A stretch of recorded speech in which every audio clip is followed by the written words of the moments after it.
Kita ke pertanyaan selanjutnya, Mas. Beliau bertanya how to be consistent. Ya, konsisten itu momok buat pengusaha ya, karena kalau kita punya 5 elemen namanya ya, 5 nilai momentum. Konsistensi itu justru yang paling akhir ya. Konsistensi itu paling akhir.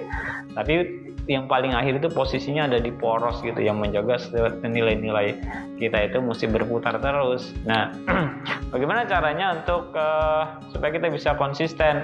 Pastiin itu value atau cita-cita atau impian atau target yang kita punya itu ditempel, entah itu di tembok, entah itu di kepala kita atau dimanapun itu, supaya kita ingat ya bahwa kita punya misi atau visi yang mulia di sini ya.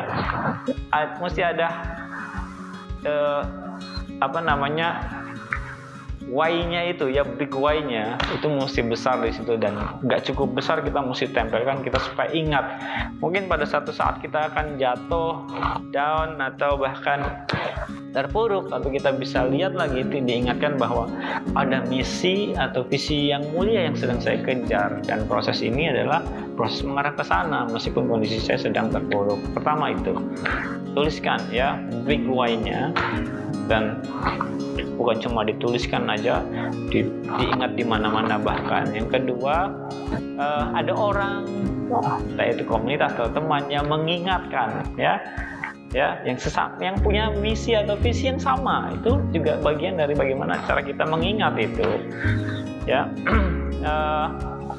Menurut hemat saya sih sebenarnya cuma 2 itu ya. Ada, kita tahu strong why-nya atau big why-nya apa, yang kemudian yang kedua masuk ke dalam lingkungan yang mendukung dari visi dan misi kita itu ya.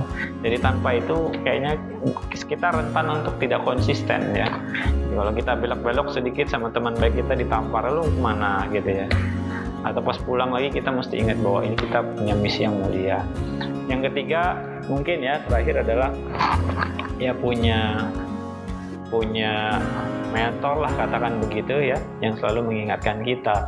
Kenapa saya sebut mentor? Harus authority-nya mesti lebih tinggi daripada Anda. Mungkin kalau teman tidak cukup menguatkan, tapi begitu mentor atau guru ya, itu bisa membantu Anda untuk lebih konsisten pada akhirnya.